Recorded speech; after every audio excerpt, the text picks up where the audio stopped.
Hi, Mike's Carburetor Parts here. I'm working on a Rochester one-barrel Monojet, and I want to show you how the power system works on this.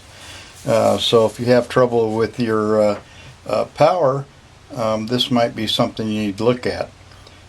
So first of all, what the power does is at idle, the vacuum is at its strongest, and it helps pull down this power piston right here. That's what pulls it down, and holds the bigger part of the metering rod into the jet there and just restricts the fuel somewhat.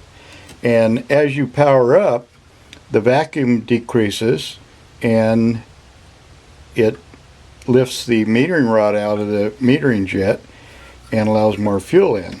Now this works both on vacuum. The vacuum sucks it down, and the mechanically this arm right here, I'll show you here in a few minutes how that's all connected. But as you see, as you power up, throttle up, you see it moves that arm up, and you see the power piston moving up and down.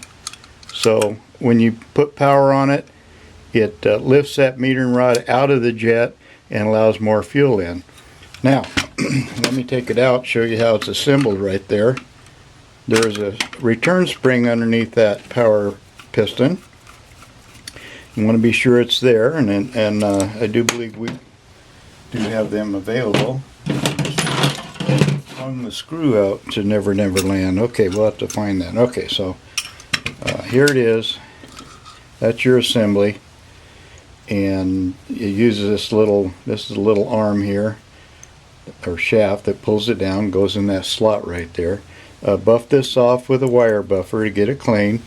And here's your spring that goes in here like that. That's the return spring that helps bring it up. If you're having power problems, try replacing the spring. Maybe it's not lifting back up like it should. That'd be lack. Let's see. Let me make sure. Yeah, that'd be lack of power. It's not lifting up. And there is your small hole down at the bottom here.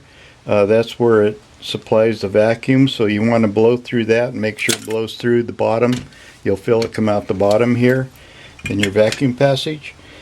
And so that's pretty much it on the power piston. And like I say, here we go. You put this rod in here.